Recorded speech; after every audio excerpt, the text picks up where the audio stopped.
Alors, bonjour à tous.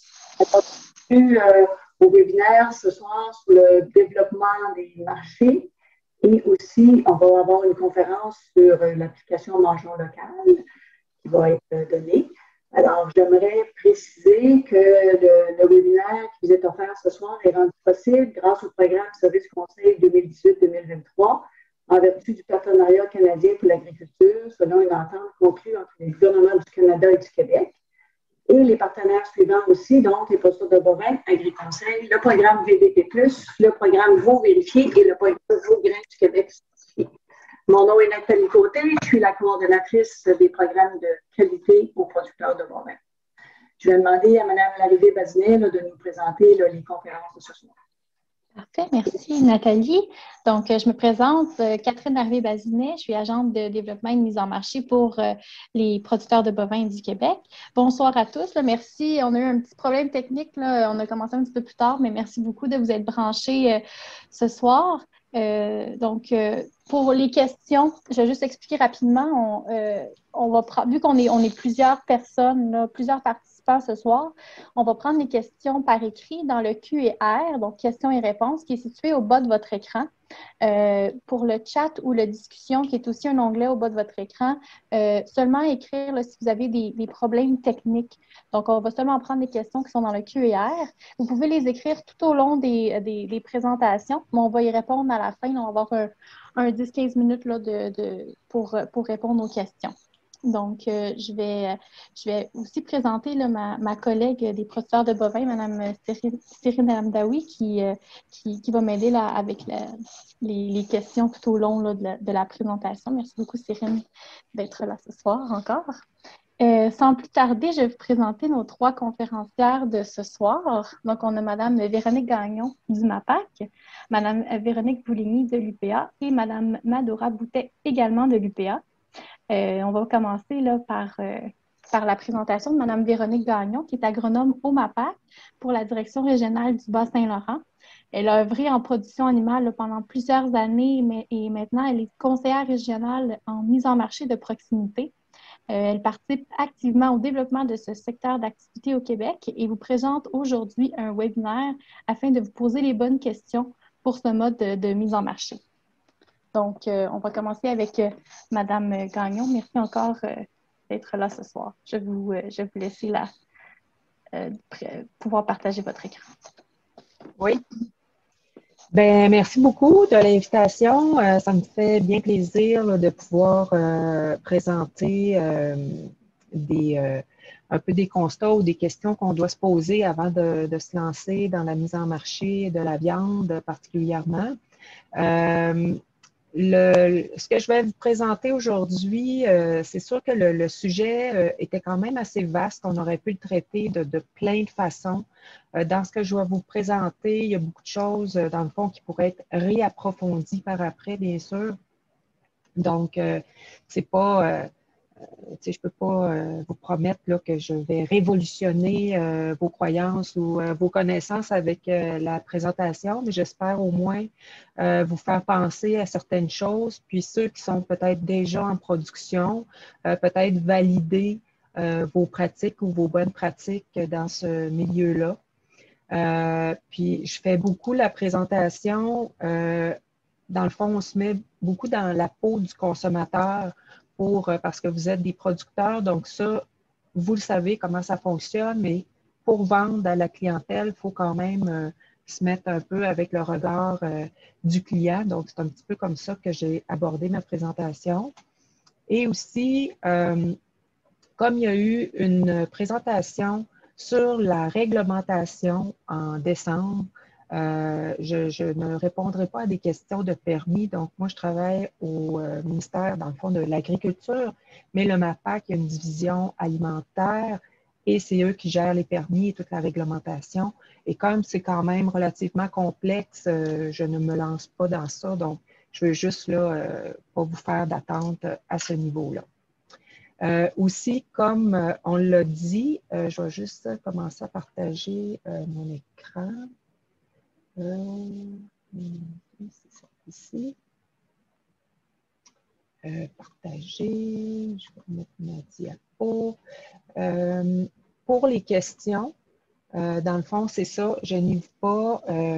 Celle-ci. Est-ce que vous voyez bien la présentation? Oui, oui. Oui, parfait. Excellent. Donc, c'est ça. Moi, je ne verrai pas les questions là, parce que quand on présente, souvent, on a besoin de co-animateurs. Donc, comme on l'a dit, après, ça va me faire plaisir là, de répondre aux questions. Donc, aujourd'hui, comme je vous disais, c'est un petit peu les bonnes pratiques de mise en marché de proximité pour la viande bovine et animale parce que ce soit du bovin ou de l'agneau ou du sanglier, on a quand même pas mal les mêmes défis là, pour la vente directe aux consommateurs. Ici. Oups. Bon, voilà. Donc, ce que je vais vous présenter aujourd'hui, je vais vous parler un petit peu du contexte actuel avec la pandémie qui a quand même changé beaucoup de choses et qui fait en sorte justement qu'on organise un webinaire comme ça. Avant de se lancer, il faut se poser quelques questions. Les défis qui vous attendent aussi si on décide d'aller dans la mise en marché de proximité pour la viande. Par où on peut commencer aussi? Comment on fait, dans le fond, pour se faire connaître, puis avec la présence numérique, entre autres? Puis, aujourd'hui, on parle beaucoup de boutiques en ligne, de boutiques transactionnelles. Donc, est-ce que c'est quelque chose que vous devez avoir? Et si oui, comment un peu? Qu'est-ce qu'on doit faire? Ensuite, quelques stratégies de vente, un petit peu pour fidéliser des fois les clients. Et aussi comment un peu développer son marché et finalement, qui sont les ressources qui peuvent vous aider ou quel programme d'aide financière aussi vous pourriez avoir pour développer ça. Donc, présentement, le contexte actuel, la demande pour les produits alimentaires locaux, comme vous le savez, a explosé. Là, c'est partout, là, dans toutes les coupures de journaux depuis un an. Avec l'appel du premier ministre, on a vraiment acheté québécois. Puis, c'est vraiment un mouvement jamais vu là, auparavant. Donc, pour la mise en marché de proximité, ça a vraiment été un bon coup de pouce là, pour faire passer des messages qu'on voulait depuis longtemps. Ben, là, les gens veulent vraiment acheter là, québécois et acheter aussi directement du producteur. Le comportement du consommateur, il a vraiment augmenté ses transactions en ligne aussi durant la pandémie. C'est compréhensible. Et ça, dans tous les sphères d'activité, mais aussi pour l'alimentation. On a acheté directement du producteur. Il y a eu cet été aussi des producteurs d'autocueillette qui ont été submergés de clients. Les producteurs aussi de viande ont été il y a eu beaucoup de demandes. Tous les clients en ont vraiment fait, ils en ont tiré parti. Puis aussi, les gens ont beaucoup plus cuisiné à la maison, télétravail. Puis en même temps, ben, vu qu'il y a eu beaucoup de restaurants fermés où l'expérience client en restaurant n'est pas la même, ben, souvent le budget a été mis un petit peu, le budget restaurant a été mis dans la nourriture. Donc, les gens se sont permis d'acheter un peu plus ou d'essayer des nouvelles choses, des nouvelles façons d'acheter là, parce que malgré tout, le budget pouvait se déplacer à ce niveau-là. On a aussi tout le mouvement là, sur l'autonomie alimentaire et la relance économique du Québec pour favoriser l'achat local, même si l'achat local peut avoir une définition partagée là, sur le mot « qu'est-ce qui est local ». On a chacun un peu notre compréhension, là, surtout pour le consommateur. On a aussi favorisé l'achat de produits d'aliments québécois. L'agriculture de proximité a été favorisée avec l'autonomie alimentaire ainsi que l'agrotourisme. Donc, ça, c'est toutes des choses qui peuvent vous avantager là, présentement dans votre décision de mettre en marché de la viande. C'est aussi bon de savoir que 43% des consommateurs indiquent acheter québécois en priorité. Donc, ça, c'est une étude qui a été faite avant la pandémie, mais quand même, on a déjà une bonne partie là, des consommateurs qui veulent acheter. Puis présentement, c'est sûr que ce chiffre-là a augmenté, mais le défi, c'est de savoir qu'est-ce qui va se passer après la pandémie, mais il y a quand même de la demande là, pour les produits québécois. Puis 48 des Québécois désirent augmenter leur consommation d'aliments du Québec. Donc, les gens veulent continuer à se procurer le plus facilement possible des produits du Québec. Par contre, vous devez savoir que le prix, entre les intentions puis la décision d'achat, il y a quand même une différence. Donc, le prix reste un facteur capital pour l'alimentation. Il pourrait y avoir des fois certaines appellations ou certains produits différenciés que le consommateur pourrait vouloir payer jusqu'à 15 de plus, mais en général, c'est 5 à 10 des fois, il va y avoir les légumes aussi, là, que ça peut être 10 des fois pour du local, du bio. Mais pour la viande, je vous dirais qu'on est un petit peu plus dans le 5 que dans le 15 puis souvent le prix que vous pouvez faire dépasse le prix de l'épicerie. Donc, il va falloir regarder ça là, pour essayer de contrer ce fait-là face aux consommateurs. Comme je le disais un petit peu tantôt, durant la pandémie, la demande s'est accrue chez les producteurs, puis ils ont pu augmenter leur nombre de clients, puis ont augmenté la récurrence des achats aussi. Dans le fond, ceux qui vendent de la viande présentement, vraiment, la demande a explosé. Ils ont eu des nouveaux clients, mais les clients qui avaient ont aussi stocké plus. Ils ont vraiment fait des plus grosses commandes. Puis dans les marchés publics, les producteurs, ils ont vraiment vendu beaucoup. Souvent, c'est un lieu qui est quand même, c'est difficile un petit peu de vendre la viande. Mais là, cette année, ça a vraiment donné un bon coup de pouce. Là, les gens étaient willing pour acheter et encourager les producteurs.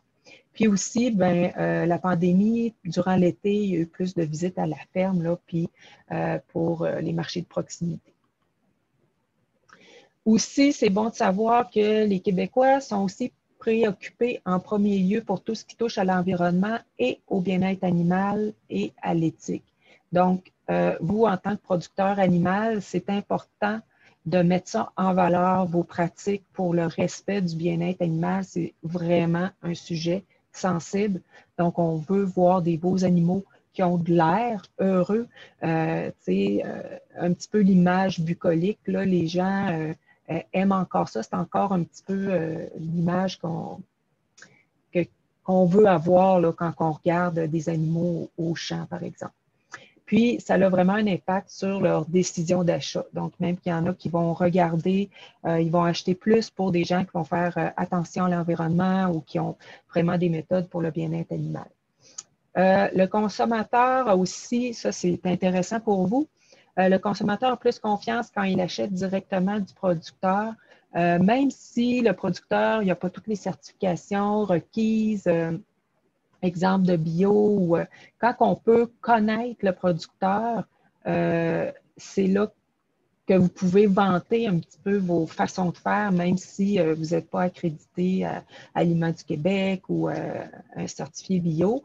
Je ne veux pas dire que ce n'est pas ça qu'il faut faire, c'est plus que souvent ces formes-là d'accréditation, c'est très pratique quand on n'est pas devant le consommateur. Mais quand on peut vendre directement à notre clientèle, dans la multitude des fois des appellations, le client, lui, fait confiance à ce que vous dites et non nécessairement sur le petit logo.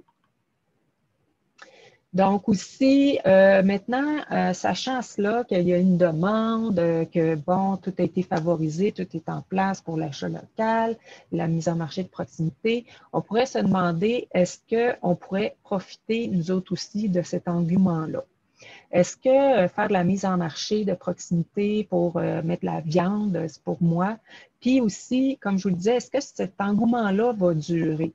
Ça, c'est une question quand même importante là, parce qu'il y a eu 2020, 2021, je pense qu'on peut encore surfer sur la vague, mais après, qu'est-ce qui va se passer? Est-ce qu'on vient dans nos habitudes d'avant? On peut quand même se questionner. Donc, on peut se demander aussi, est-ce qu'il y a de la place pour de la vente de viande dans un circuit de proximité? Il y a toujours de la place pour les producteurs, mais en autant qu'on offre du service, en autant que la mise en marché soit bien faite, qu'on réponde, puis qu'on puisse satisfaire le consommateur.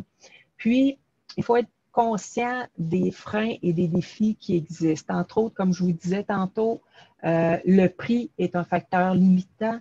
Vous allez devoir jouer avec ça pas mal tout le temps quand vous allez avoir des nouveaux clients ou des nouveaux produits à mettre en marché. Et dans la viande, vous vendez aussi des produits congelés. Et pour la viande, on est plus habitué, les consommateurs, à aller à l'épicerie puis acheter du non congelé, du frais. Et ce qui est congelé, bien souvent, c'est dans plus grosse quantité où il y a des prix différents. Donc, on joue vraiment là, à un petit peu à contre-courant de ce côté-là. Il faut être prêt à investir du temps pour expliquer la différence.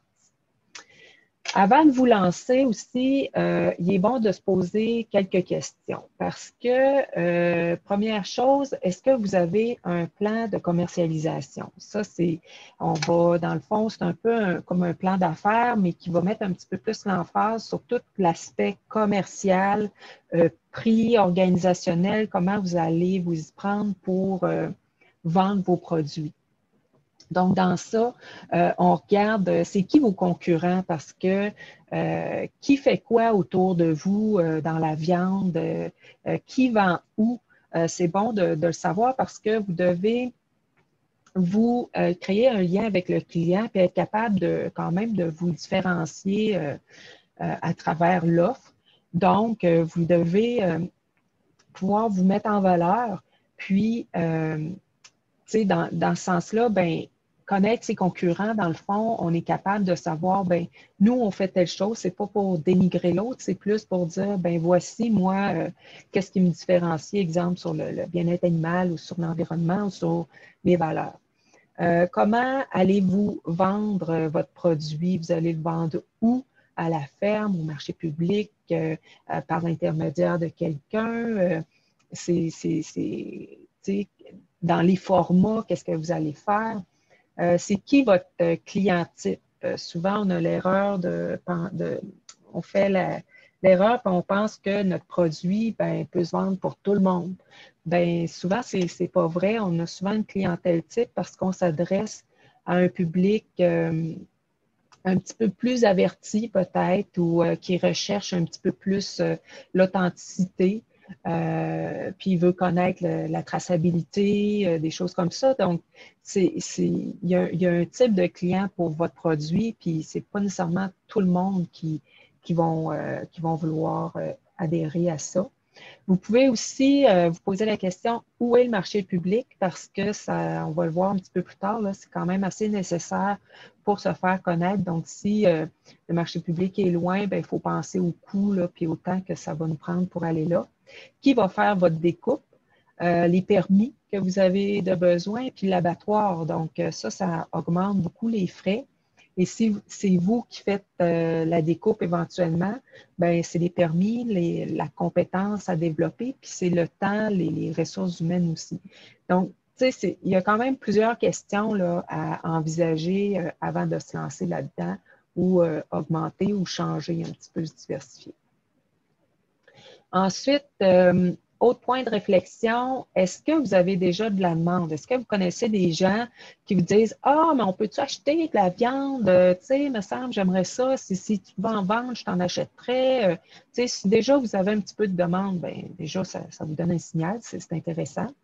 Est-ce que vous voulez recevoir des clients à la ferme aussi? Parce que ça, il faut gérer ça, les heures d'ouverture, puis des gens qui traînent, puis qui posent plein de questions, puis qu'ils veulent être vos amis. Vous avez des choses à faire, vous autres. Il faut comprendre aussi comment ça fonctionne. Est-ce que vous allez avoir une boutique à la ferme? À quoi va elle ressembler? Est-ce que c'est dans le sous-sol, pas éclairé, puis on choisit ça dans un congélateur, puis go?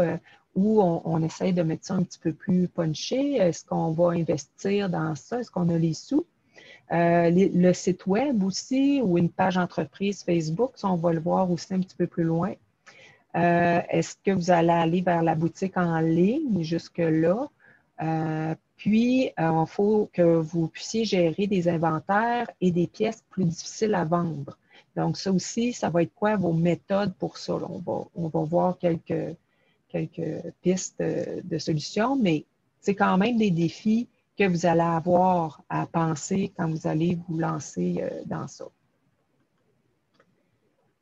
Ensuite de ça, les équipements que vous allez devoir acheter, des frigos vitrés. Souvent, le client, lui, il aime ça pouvoir choisir avec ses yeux avant de regarder comme dans un tub puis un gros frigo, là, comme chez lui. Quand il achète, il aime ça souvent que ce soit un petit peu mieux disposé. Donc, soit des frigos si c'est du frais, ou des congélateurs, un camion pour faire des livraisons, parce que là, il faut garder ça froid. Les ressources humaines aussi, le temps pour le marché public, parce qu'on va au marché public, mais il faut investir du temps. Puis aussi, quelque chose qui est assez important, c'est est-ce que vous aimez ça parler aux gens? Parce que les gens vont vous poser des questions, puis vous allez devoir aussi expliquer souvent la même chose, répondre souvent aux mêmes questions. Fait qu'il ne faut pas que vous soyez exaspéré, il faut que ça vous permet, vous, de valoriser votre travail, puis de le dire, d'avoir le même discours, il ne faut pas que ça vous tombe trop sur les nerfs. Donc, je parlais un petit peu, mais quels sont les frais de découpe et de transport va faire aussi, c'est vraiment important de se poser ça. Puis, la pote du gain, comme là, dans le fond, moi, quand on m'a un peu abordé pour faire cette présentation-là, c'était, ben, tu sais, dans le fond, les gens se questionnent un petit peu là, parce qu'il y a plus de demandes, le consommateur veut acheter québécois, veut acheter directement du producteur. Donc, y aurait-il de l'argent à faire avec ça? Y aurait-il quelque chose qu'on peut diversifier? Mais, tu sais, l'appât du gain momentané ne doit pas être votre seule motivation parce que souvent, la mise en marché de proximité, c'est un peu une vocation, autant comme accueillir des gens à la ferme. Donc, si vous n'avez pas de plaisir à faire ça, c'est sûr que la récurrence des achats ne sera peut-être pas là comme vous voudriez. Donc, les défis qui vous attendent pour satisfaire le client, évidemment, ça implique beaucoup d'écoute, des ajustements selon ce qu'eux vont vous avoir dit et du temps. Donc, il faut être adaptif, faut pas tout prendre comme une critique. Des fois, c'est juste se repositionner, se mettre à la place du client, comme je vous disais au début. Le consommateur, il ne veut pas avoir l'impression d'acheter à l'épicerie. Donc, il veut connecter avec vous, puis il veut sentir qu'il fait une différence. Il veut sentir qu'il vous encourage, que vous appréciez le geste que lui fait. Tu sais, c'est pas vous qui lui faites une faveur de lui offrir de la viande. C'est lui qui vous fait une faveur en se déplaçant ou en prenant la peine d'aller chercher, en prenant la peine de payer plus cher pour la viande, puis de vous encourager, vous, pour faire une différence dans l'économie, pour faire une différence pour sa communauté. Ça, il faut garder ça en tête que on doit quand même, tu sais, c'est un peu du donnant-donnant. Le producteur met en marché, offre un produit, mais il doit quand même donner à sa clientèle. Puis la clientèle, elle, va faire des commandes, comprend aussi, est prêt à faire des concessions, mais veut sentir qu'elle est appréciée dans ce qu'elle fait. Donc, puis pour fidéliser le client aussi, on doit le satisfaire, on doit le sécuriser parce que souvent pour la viande ou pour l'achat les premières fois, il veut être sûr que le produit est bon, frais, de qualité, qu'il n'y a pas d'hormones ou tout dépendant là, de vos philosophies de production. Donc, il veut vivre une belle expérience. Il va avoir le sentiment aussi d'être un petit peu VIP. Donc, ça aide vraiment là, à fidéliser le client. Maintenant, par où commencer aussi si on veut se faire connaître puis mettre en marché notre viande? Peut-être que présentement, vous pourriez mettre en marché de la viande puis vous allez la vendre sans nécessairement aller au marché public. Mais en général, c'est quand même assez nécessaire quand on commence pour se faire connaître. C'est là qu'on va aller expliquer nos produits, nos découpes. On peut faire déguster. On peut parler de notre façon d'élever, puis de nos valeurs, puis on développe un lien avec le consommateur. Puis on peut l'inviter aussi si on a une boutique à la ferme ou si on a d'autres avantages, des boîtes, un site Internet. Tu sais, on peut l'inviter à cet endroit-là, à aller visiter nos autres lieux pour se procurer notre produit. Donc, souvent, c'est un investissement en temps, mais c'est pas toujours là qu'on fait les plus grosses ventes, sauf peut-être là, depuis la pandémie, mais c'est quand même un investissement pour après avoir des répercussions à plus long terme. Donc, c'est très important d'aller dans les marchés publics là, quand on fait de la viande, quand on vend de la viande directement aux consommateurs. Ensuite de ça, on peut avoir la vente à la ferme, comme je vous disais, mais il y a quand même certaines implications là-dedans.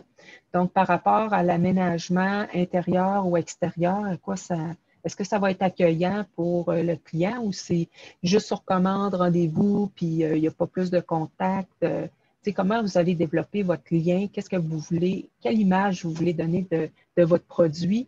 Votre produit se reflète, l'image se reflète partout, à chaque instant. C'est pas juste là, quand la personne le cuisine, c'est autant dans la recherche, quand elle arrive, quand elle choisit, quand elle repart avec son produit que vous êtes le représentant du produit. Ça, c'est bon, pas juste dans la viande. Pour les heures d'ouverture aussi, comme je vous disais, ça implique une présence. Si vous annoncez que vous êtes ouvert, il n'y a rien de plus frustrant que d'arriver puis de ne pas avoir quelqu'un pour nous accueillir. Donc, on est mieux de restreindre nos heures d'ouverture, mais d'être là quand on dit qu'on est ouvert. Puis, le client va s'adapter à notre horaire. Mais si on n'est pas là, on est difficile à trouver ou que le client a l'impression qu'il vous dérange, c'est certain qu'il ne reviendra pas. Est-ce que aussi, dites-vous que là, vous avez de la viande, souvent ça coûte plus cher. Quand on va au marché public, souvent on a un peu d'argent cash. Souvent, ça va être les fruits et légumes qui sont achetés comme ça. Puis les produits un petit peu plus de luxe ou qu'on va acheter en plus grosse quantité ou que la facture monte plus vite, ben c'est vraiment facilitant d'avoir des facilités de paiement, là, soit par des petites squares ou autres avec un cellulaire parce que vous allez vraiment augmenter vos ventes là, avec ça. Aussi, puis ça, c'est à la boutique, puis je sais, là, vous allez me dire, ben j'ai pas Internet. Bon, ça, c'est une problématique. Mais si vous l'avez, si vous pouvez avoir ça, autant à la ferme qu'en marché public, c'est intéressant pour le consommateur d'aujourd'hui. Être visible aussi du chemin, être accueillant, les heures d'ouverture bien affichées, bienvenue, des mots comme ça. Puis l'accessibilité aussi. Est-ce que c'est bien affiché? Ou on ne sait pas trop où est-ce qu'on s'en va sur l'entreprise pour aller chercher notre commande, si on veut. Mais ce qui est bien quand même, c'est qu'à la ferme, il y a des opportunités pour faire des visites, puis expliquer, vraiment montrer justement le bien-être des animaux. Qu'est-ce qu'on fait? C'est quoi notre méthode de production? Puis quand on est capable de montrer ça aux clients, de montrer l'effort et le travail qu'on fait en arrière pour être capable de livrer le produit qu'on donne, là, les gens comprennent mieux puis sont prêts à payer. Ils ont beaucoup plus de respect, mais c'est pas vrai que d'emblée, les gens peuvent comprendre s'ils n'ont pas vu vraiment. Donc, la visite, quand ils peuvent venir acheter à la ferme, ben, si on peut développer quelque chose autour de ça, ça peut vraiment aider là, par la suite. Ensuite de ça, pour se faire connaître, donc le site web, vous devriez avoir un site web pour votre entreprise. pour la vente, là, puis représenter là, ce que vous faites, même avant la page Facebook. Il y en a qui ont développé juste des pages Facebook puis qui n'ont pas de site web. Ce n'est pas une bonne stratégie.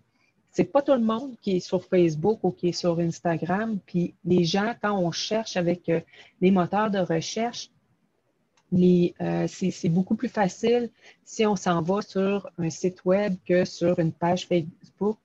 D'un, pour chercher l'information qui reste plus stable sur un site Facebook, sur un site web qu'une page Facebook, où est-ce que là, le fil d'actualité passe au fur et à mesure des jours. On a tout le temps une info de base, tu sais, dans le fond, là, accueil, qui sommes-nous, nos produits, contacts. Tu sais, ça, c'est le minimum qu'on doit avoir quand on a une page Internet, quand on a un site Internet. Puis la page contact est vraiment très importante. Il faut aussi les adapter pour les cellulaires puis les tablettes parce que la majorité des gens vont chercher les entreprises avec un cellulaire. Vous devez être référencé sur Google Mon Entreprise, Google Maps, parce que c'est avec ça que votre site Internet va sortir. Donc, c'est des outils gratuits et vous devez vous inscrire à ces applications-là, disons, là, pour qu'on puisse vous trouver. Ensuite de ça, un bon site web, entre autres, des photos de vos produits. Et je vous dirais pas des photos de produits congelés. Quand on veut acheter de la viande, on veut voir un petit peu la découpe, à quoi qu'elle ressemble. Donc, à la rigueur, si vous n'avez pas de photos de vos produits à vous, vous pouvez en acheter sur Internet ou il y en a même des gratuites là, sur certains sites. Vous êtes mieux de faire ça en attendant de prendre des photos de vos propres produits pour juste un petit peu laisser l'imaginaire du client quand il visite votre site Internet. Le prix est super important aussi d'indiquer avec les formats ou à tout le moins, avec la viande, souvent, ça peut être tant la livre, là, mais il faut que le client le sache. La façon de commander, comment qu'on fait pour vous rejoindre là, quand on a un site web. Donc, vous vendez quelque chose. Donc, est-ce qu'on peut commander où et quand on peut se procurer les produits? Comment on peut vous joindre? Donc, si vous n'avez pas votre boutique transactionnelle, vous expliquez les produits que vous avez, bien, il faut toujours bien savoir où est-ce qu'on peut les trouver, là, vos produits, puis où est-ce qu'on peut avoir de l'information. Le site web, il parle pour vous. Donc, c'est important qu'il soit agréable à visiter et que l'information pertinente s'y trouve. Dans les réseaux sociaux, en fait, c'est une page entreprise, souvent qu'on va avoir. On peut faire des publications plus fréquentes sur les réseaux sociaux que sur notre site Internet. Souvent, c'est des nouvelles au quotidien, mais on peut faire de la promotion aussi, annoncer des nouveaux arrivages ou des nouvelles découpes ou on peut aussi se permettre de faire de la spontanéité parce on va les animer, on va mettre ça vivant, on met des photos de nos vaches laitées qui broutent, on peut mettre des photos de nos enfants aussi. On crée un lien avec le client, puis il ne faut pas négliger l'impact que les réseaux sociaux peuvent avoir sur la décision d'achat par après. Mais il faut vraiment être authentique. Les gens veulent vraiment sentir que vous parlez de vous, puis que vous êtes dédié à votre entreprise, puis que vous êtes des amoureux de ce que vous faites, puis que ça vous fait plaisir de le faire. Quand vous faites ça, ça se dégage. Puis, les gens sont beaucoup plus enclins là, à vouloir vous encourager. Est-ce que vous devez avoir une boutique en ligne? Et là, je parle d'une boutique transactionnelle, donc je ne parle pas juste d'afficher les produits qu'on a, mais de vraiment passer une commande directement en ligne. Avant d'aller à la boutique en ligne, parce que là, c'est un autre système pour, dans le fond, investir, puis ça demande du temps, là, la gestion des stocks, puis tout ça.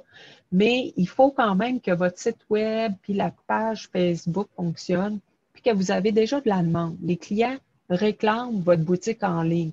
Ils vous disent, ce serait bien plus facile pour moi si je pouvais faire ma commande, je te connais, tu sais, après ça, j'irai la chercher.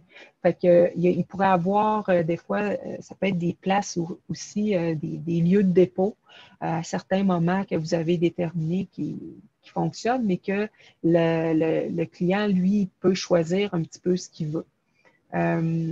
Puis, pour avoir des boutiques en ligne, bien, vous pouvez avoir, que ce soit vous, la boutique en ligne qui gère tout, mais vous pouvez aussi avoir, faire affaire avec des plateformes existantes ou des regroupements existants ou même des fois certains marchés publics qui ont des boutiques en ligne. Là, c'est en train quand même de se mettre en place.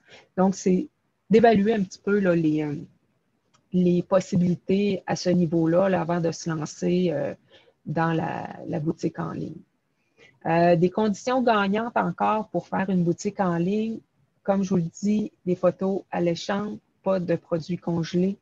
Quand on a une boutique en ligne, le client est habitué de faire un ajout au panier, fait avoir des sélections cliquables. Les formulaires, ce n'est pas une boutique en ligne. C'est dépassé, là. Je ne vais pas frustrer des gens qui sont encore comme ça puis qui se tirent bien d'affaire parce que je sais que il y a quand même plusieurs personnes qui vendent de la viande présentement puis qui fonctionnent avec des formulaires. Puis la clientèle connaît un peu le principe. Mais moi, je vous parle pour développer un petit peu plus loin, aller à une autre étape avec des nouvelles clientèles. Les gens d'aujourd'hui, c'est des clics qui sont habitués de faire un panier. Donc ça, c'est ce que le client recherche. Les prix doivent indiquer les formats, comme je vous le disais tantôt. Puis les méthodes de paiement en ligne, en théorie, il ne faudrait pas qu'il soit obligé de vous appeler. Donc, c'est sûr que s'il y a un formulaire, il faut qu'il vous appelle ou c'est plus long, il faut vraiment que la personne vous connaisse, qu'elle soit motivée. Mais normalement, on passe la transaction, puis on sait que, bon, ben parfait, on reçoit un courriel, ça va être prêt à telle date, à telle heure, ou de telle heure à telle heure, ou à tel endroit. Donc, ça peut tout être écrit sur le site Internet là, quand on fait la transaction. Il y a aussi, comme vous vendez de la viande, puis il y a des prix différents selon les formats, bien, il peut y avoir des façons d'ajuster le prix à la fin, là, que c'est une fois que la commande va être assemblée, que le vrai prix sur la carte de crédit va être fixé, mais quand même, le client a une idée de base là, que ça pourrait jouer là, de 10 peut-être en plus ou en moins, là, mais c'est pas obligé. Le client est quand même prêt à comprendre certaines réalités en ce sens-là. Pour les stratégies de vente pour fidéliser la clientèle, ben, entre autres, les boîtes découvertes, les gens qui achètent de la viande directement chez le producteur, ils ne savent pas nécessairement là, tout ce qu'il va y avoir dans la viande. Puis, à l'épicerie, quand on achète notre viande, ben, souvent, on va acheter tout le temps les mêmes coupes. Puis, on est confortable là-dedans, mais quand on fait de la viande, de la mise en marché de viande de proximité, ben, on est pris un peu avec des coupes moins faciles puis moins jet-set là, à vendre. Puis pour le client, ben, lui aussi, il faut qu'il cuisine. Donc, des fois, avoir des petites boîtes découvertes avec des plus petits formats que vous pouvez insérer des choses pour soit passer vos produits, mais aussi faire découvrir, bien, ça peut être des bonnes idées. Ce n'est pas obligé d'être un abonnement, une boîte découverte. C'est vraiment une première fois, OK, je fais une première transaction, je m'essaye. Des boîtes thématiques aussi, si on va retrouver ça, évidemment. Là, tous ceux qui mettent la viande en marché de proximité là, vont faire des boîtes autant pour l'été, le barbecue, des fois des formats de couple aussi. Les familles sont moins grosses, donc c'est pas tout le monde qui va acheter des quartiers puis qui va acheter des grosses boîtes. Là. Donc, il faut penser un petit peu à la diversité de notre clientèle. Puis, on doit instruire le client là, sur des recettes puis les pièces moins vendables, qu'est-ce qu'on peut faire avec ça. Puis, éventuellement, on l'incite à l'abonnement parce qu'un abonnement, comparativement, exemple, à juste un achat d'une boîte, d'une première boîte, bien, normalement, il devrait avoir un meilleur prix d'ensemble. Puis s'il est abonné, ben, il faut toujours qu'il y ait la possibilité de canceller. Il ne faut pas avoir peur là, de rassurer le client là, sur ce côté-là. Oui, il va y avoir des gens qui renouvelleront pas tout le temps, mais si vous leur laissez la liberté, ils vont revenir en général. Parce qu'ils vont l'aimer, votre produit, parce que la viande que vous faites est bonne. Donc, tu sais, n'ayez pas peur de ça. Vous pouvez développer votre marché aussi dans une optique de mise en marché de proximité géographique, je dirais, dans votre région, mais qui n'est pas nécessairement directement vendu aux consommateurs, dans les boucheries, les épiceries ou les restaurants. Mais ça, c'est quand même beaucoup plus long. Il y a de la demande présentement, c'est certain, parce que les gens veulent pouvoir, les épiceries ou les boucheries veulent pouvoir dire qu'ils vendent de la viande locale, mais encore là, tu sais, c'est pas très évident tu sais, il faut faire les contacts un à un. Puis, tu sais, j'ai pas nécessairement de recette pour vous là-dessus, mais, tu sais, quand vous vendez pas directement votre viande, c'est pas vous qui représentez le produit, puis vous pouvez pas vendre le même prix. Donc, il y a un intermédiaire, lui, c'est sûr, qui va acheter un prix moindre, ou il va acheter vraiment peut-être une plus grosse quantité. C'est une boucherie, exemple, puis c'est lui qui va faire la découpe.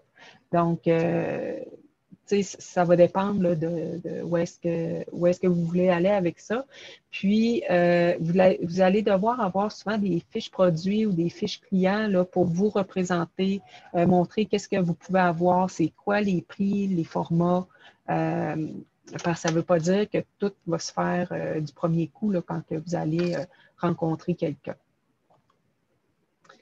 Donc, finalement, qui peut vous aider dans tout ça, dans tout ce que je vous ai dit? Bien, d'un, pour le plan de commercialisation, il y a le réseau Agri-Conseil. Donc, ça, c'est subventionné à 75 je pense, pour le plan de commercialisation. Ça rentre dans le coffret. En fait, je pense, tout dépendant peut-être des régions, c'est soit dans la gestion ou soit dans vraiment un onglet plus mise en marché de proximité. Donc, ça, c'est vraiment admissible, puis ça peut vraiment vous aider là, à réfléchir à votre projet. Ensuite, on a le programme proximité aussi au MAPAC. Pour le volet individuel, on a des demandes en continu, donc on a jusqu'à l'automne 2022 pour pouvoir vous aider. Puis, en fait, c'est dans ce programme-là, on met en œuvre le plan de commercialisation. Alors, si le plan de commercialisation vous dit, bien, ça vous prendrait des photos, des vidéos, un site web, certains aménagements ou de la conception, bien, le programme proximité paye ça à 50 de tout ce qui est pour la conception des outils ou la conception d'un site Internet et d'une boutique transactionnelle. Sinon, vous pouvez aussi appeler le conseiller du MAPAC de votre région. Donc, il y en a qui travaillent en mise en marché de proximité, puis il y en a qui travaillent en transformation. Il y en a que c'est la même personne qui fait les deux. Donc, vous pouvez toujours leur téléphoner pour connaître un petit peu les programmes. Et puis, il y a possiblement, il y a eu des programmes là, présentement pour aider les entreprises à faire des boutiques à la ferme, puis à acheter des congélateurs, puis des choses comme ça. Mais là, le programme est en train de finir, puis je ne veux pas vous faire trop de promesses, mais normalement, cette mesure-là devrait se poursuivre l'année prochaine. Donc, peut-être au mois d'avril-mai, vous pourrez appeler dans vos régions respectives là, pour vous renseigner si il y a de l'aide individuelle pour de l'achat, exemple, d'équipements à la ferme ou dans un marché public, pour un kiosque ou des frigos, des choses comme ça. Et puis, on a aussi des outils de référence là, que vous pouvez consulter, là, que j'ai mis les liens, donc vous aurez la possibilité d'avoir cette information-là. Donc, voilà, ça fait le tour. Puis, si vous voulez me contacter aussi, là, j'ai mis mes références pour, si vous voulez me parler à moi, ça va me faire plaisir. Puis de vous mettre en lien avec la personne dans votre région, il n'y aura pas de problème. Donc, je vais enlever Je vais arrêter le partage. Parfait. Bien, merci beaucoup, Véronique. C'était vraiment super intéressant. On a eu beaucoup de questions, mais on va les prendre à la fin là, pour continuer. Donc, je voulais juste rappeler, on a eu quelques questions à propos de ça. Là. On va, la présentation d'aujourd'hui est enregistrée. Il va être disponible là, sous peu, là, sûrement au courant de la journée de demain. Les documents aussi là, de la présentation aujourd'hui seront disponibles, donc avec les liens que Mme Gagnon a présentés. Donc, vous allez avoir accès à tout ça. Donc, merci encore, Véronique, pour la présentation. Cyrine, est-ce que tout était correct du côté... tout est beau? Oui, ben, il y avait des questions, mais on les prendra à la toute fin, oui, c'est ça, si je comprends bien? Oui, exactement. C'est bon. Parfait, excellent. Donc, merci beaucoup encore.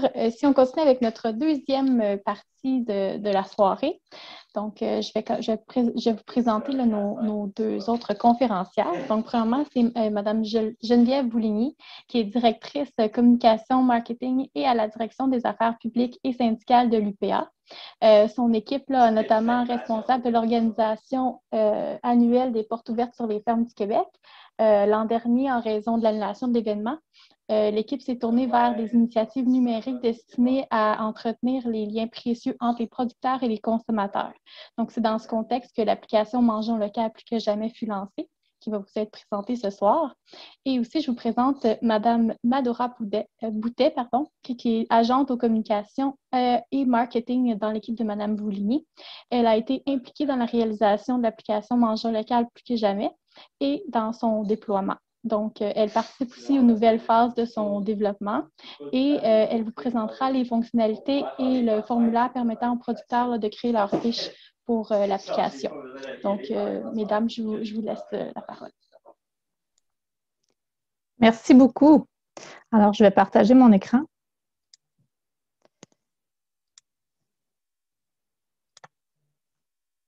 Est-ce que ça semble fonctionner? Parfait. Alors, bonsoir à tous. Premièrement, je souhaite remercier les producteurs bovins de nous avoir invités à vous parler de ce beau projet ce soir. Ce qu'on a prévu comme contenu, puisque c'est quand même une période assez courte, on va vous parler du projet, de ce qui a été fait en fait au cours des derniers mois et par la suite, comme on le disait, Madora va vous présenter de manière plus détaillée et plus concrète en fait l'outil pour les producteurs qui souhaitent s'ajouter à l'application.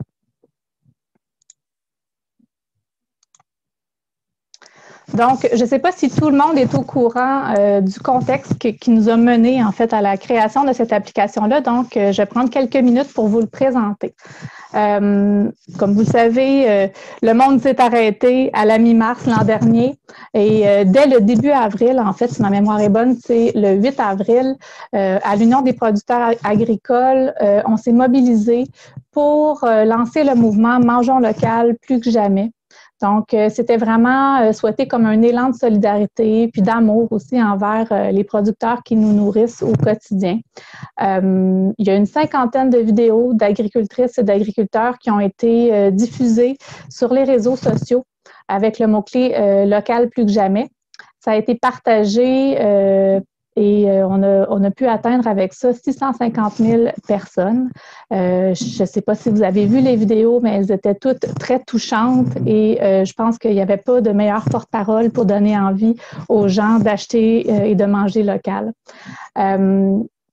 Au début de ce projet-là, parce qu'on ne savait pas ce qui nous attendait aussi pour les mois qui ont suivi, on a commencé par verser 1000 coordonnées de producteurs locaux qui faisaient de la vente directe à la ferme et qui ont été donc ajoutés à la plateforme web Le Panier Bleu, qui a été lancé en toute transparence. Si je me rappelle bien, on avait un autre plan en tête, puis quelques jours avant le lancement du mouvement Mangeons local, on a appris l'existence du Panier Bleu, comme tout le Québec, et on s'est dépêché à collaborer avec eux pour justement offrir cette vitrine-là à nos producteurs.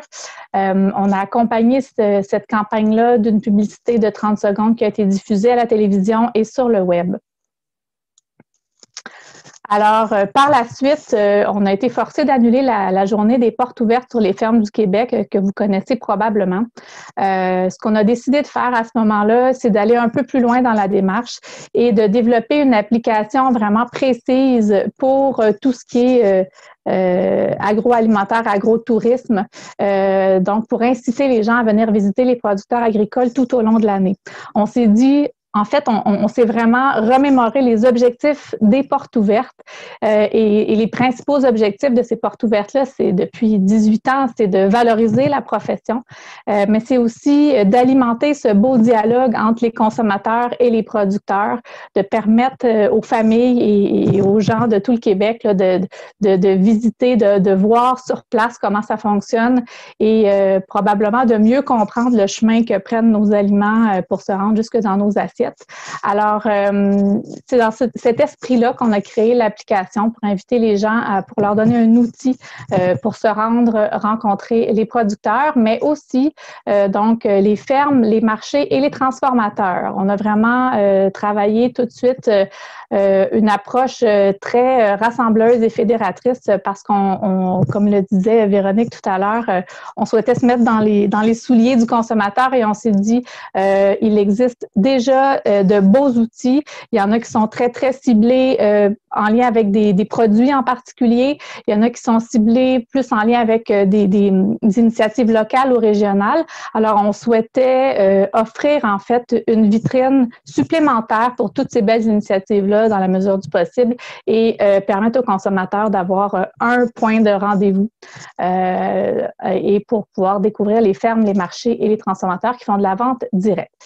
Alors, grâce à cette application, ce qu'on s'est dit, c'est que ça permettait de faire justement découvrir l'offre agro-touristique régionale, mais de manière structurée et attrayante pour tout le territoire. En tout cas, à la mesure de nos moyens et du temps qu'on a eu pour créer cette application-là, c'est une application dont les balbutiements, ça s'est fait, je vous dirais, on a commencé ça peut-être au mois de mai-juin, puis on a travaillé ça intensivement pendant l'été et c'est sorti début août.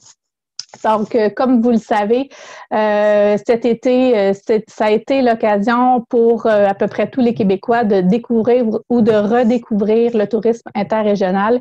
Et on pense que cette application-là est vraiment tombée à point nommé, en fait, pour soutenir cette volonté des Québécois de redécouvrir leur région. L'application aussi, l'application est présentée par Desjardins et elle a vraiment rapidement reçu l'appui de nombreux partenaires, dont les principales organisations là, du milieu agroalimentaire et agrotouristique québécois. On vous en a mis quelques logos pour vous donner une idée, mais c'est vraiment dans un esprit d'ouverture et de collaboration qu'on a travaillé ce projet-là et qu'on continue de le faire encore aujourd'hui, parce que vous allez voir que l'aventure se poursuit. Donc, les chiffres qu'on a là, c'est les chiffres de décembre. J'imagine que ça a encore augmenté, même si on est en hiver et que c'est une application qui est encore plus utilisée pendant la belle saison. On continue d'avoir beaucoup d'activités auprès. En fait, on continue d'avoir autant de demandes de la part des producteurs. Là, cette année, on continue à avoir des courriels et des questions pour savoir comment ajouter une fiche. Donc, on voit que l'intérêt est encore là. Et puis, bien entendu, on va relancer la chose au printemps pour la belle saison. Alors, ce qu'on a comme données, en décembre, on avait 20 000 utilisateurs. C'est sans compter la version web. La version web qui a été lancée un petit peu plus tard, donc les statistiques vont rentrer bientôt. Et puis, sur l'App Store, on a été quand même assez surpris de côtoyer des applications très, très connues. Pendant quelques jours, on a occupé la 3e position des applications style de vie quand on a sorti l'application. Et vous avez peut-être vu passer des publications sur les réseaux sociaux ou des prises de position. Là, il y a des organisations et des personnalités québécoises qui ont parlé positivement de l'application et ou du mouvement. On en a été très fiers. On pense que ça a été vraiment un mouvement qui a bien été adopté par le milieu. Il y a notamment le premier ministre François Legault qui a porté notre masque à un point de presse Et voilà. Alors, en termes de statistiques, encore une fois, comme je vous dis, ça continue d'augmenter. On a 600 fermes, 125 marchés et 20 transformateurs. Et les inscriptions continuent d'entrer. Alors, pour ceux et celles qui n'ont pas eu l'occasion d'aller fouiller un petit peu dans l'application, rapidement, l'idée, c'est vraiment de permettre de repérer facilement les fermes, les marchés et les transformateurs d'ici qui vendent directement au public. Tout ça se passe de manière géolocalisée, donc ça fonctionne un peu comme Google Maps pour ceux qui connaissent. Vous avez vraiment des pointeurs sur une carte et puis ça s'ajuste en fonction de votre position sur la carte. Depuis le lancement, on a continué de bonifier l'application. On a un moteur de recherche plus puissant depuis quelques semaines. On peut y inscrire une ville, un point de vente, même un produit précis. On peut se créer des circuits personnalisés à partir de ses favoris. Donc, c'est facile comme tout. On choisit des fermes, des marchés, des transformateurs qui nous intéressent et puis l'application va nous proposer un circuit, que ce soit en voiture ou à vélo. On peut, comme je vous disais tantôt, activer la géolocalisation pour être capable de repérer les points de vente près de soi. On peut également consulter un blog. On a créé un blog au mois d'août et on y a ajouté différents articles de l'UPA, mais aussi de ses partenaires. On en a plusieurs du MAPAC, on en a d'Aliments du Québec. En fait, on en a de vraiment plusieurs partenaires de l'application. On parle d'agro-environnement, d'agrotourisme, d'achat local et de plein d'autres sujets connexes. On essaie de garder un rythme d'une publication d'articles par semaine et on en fait la promotion grâce à des notifications. On a également créé une boutique en ligne UPA où on peut se procurer des produits dérivés de la campagne Mangeons local et on a vu sur les réseaux sociaux qu'il y en a plusieurs qui l'ont fait et qui portent fièrement le chandail ou la casquette. Et voilà, on peut aussi recevoir des notifications variées. Donc là, on est vraiment dans les souliers du consommateur et Madhura va aller encore plus précisément vous montrer de quoi ça a l'air sur le site. Puis, à la toute fin, on va vous présenter le côté producteur, donc la fiche à remplir si vous voulez vous ajouter à notre belle application. Je passe l'écran et la parole à Madhura. Oui. Donc, on va maintenant faire un petit tour sur l'application Mangeons local. Vous allez voir, en fait, sa version web. Donc, c'est vraiment une transposition sur le web de ce que vous auriez entre les mains là, sur votre appareil mobile là, si vous aviez téléchargé l'application. Donc, ici, je vais juste fermer la petite publicité pour qu'on ait plus... l'ensemble, le portrait d'ensemble. On a le moteur de recherche dont Geneviève parlait tout à l'heure. En ce moment, ce que vous voyez sur la carte, ce sont tous les points de vente directs au Québec. Les marchés publics, mon Dieu, qu'est-ce que j'ai fait là? J'ai rapetissé l'affichage, mais on voit quand même, ça donne une idée du nombre de pointeurs. On a les marchés publics, les transformateurs également, puis les points verts sont les fermes, donc les producteurs là, chez lesquels on a des points de vente directs. Je vais juste zoomer. Je m'excuse, j'ai pas fait la bonne manœuvre. Donc, si on voulait, par exemple, ne voir que des fermes, on pourrait cliquer sur le pointeur vert et là, ce sont que les fermes qui s'affichent. Les marchés qui sont en moins grand nombre, on en a comme un peu plus qu'une centaine. Et les transformateurs, bien là, ça diminue beaucoup. On a presque une vingtaine, je crois, en ce moment. Donc, si on revenait aux fermes, je pourrais faire une recherche avec le mot bœuf, par exemple.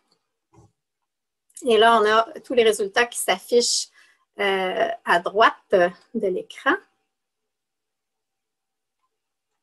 De mon côté, je ne vois pas aussi bien à cause de l'affichage de Zoom. Donc, je vais faire une autre recherche ici. Si je voulais, par exemple, me procurer une variété de bœuf en particulier, eh bien, je pourrais me rendre à la ferme Highland Lotbinière. Oups. J'ai cliqué dessus et on voit à partir de chez moi, ça a tracé l'itinéraire. Je pourrais m'y rendre en voiture en 2 heures, un peu plus de 2 heures. Je pourrais aussi y aller en vélo en 11 heures si j'étais bien motivée. On voit que le producteur qui a inscrit sa ferme a ajouté des images. C'est un des points intéressants de l'application, justement, pour renforcer le lien entre le consommateur et le producteur, comme le mentionnait Mme Gagnon un peu plus tôt. Dans le fond, elle parlait des sites web. Ça ne remplacera pas le site web, l'application Mangeons local, mais ça donne vraiment toutes les informations les plus importantes, finalement. Donc, qui nous sommes, nos coordonnées, donc l'information pour nous contacter, notre horaire, les heures d'ouverture. On a accès aussi à des visuels qu'on peut voir en plus grand format. Donc, il y en a plusieurs qui ont mis leur logo, des photos. On va vous montrer tout à l'heure comment on procède pour les ajouter. Et on a une belle description là, de la ferme ici qui finalement donne un peu l'historique et humanise l'expérience. C'est pas seulement un point de vente où on va faire un achat, on ne parle pas seulement d'argent, c'est vraiment un contact plus intime qu'on a avec le producteur. Chacune des fiches peut être partagée dans les réseaux sociaux, sur Facebook. Donc, on peut être mis de l'avant par quelqu'un qui a vraiment adoré visiter notre point de vente.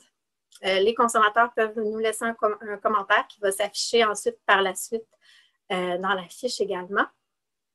Comme je le mentionnais, on va voir les coordonnées. Ici, ça va être l'adresse principale à laquelle le consommateur doit se rendre pour se procurer nos produits. Donc, on peut mettre le lieu où se tient notre production. Donc, si on a un point de vente directement à la ferme, ça pourrait être l'adresse d'un kiosque.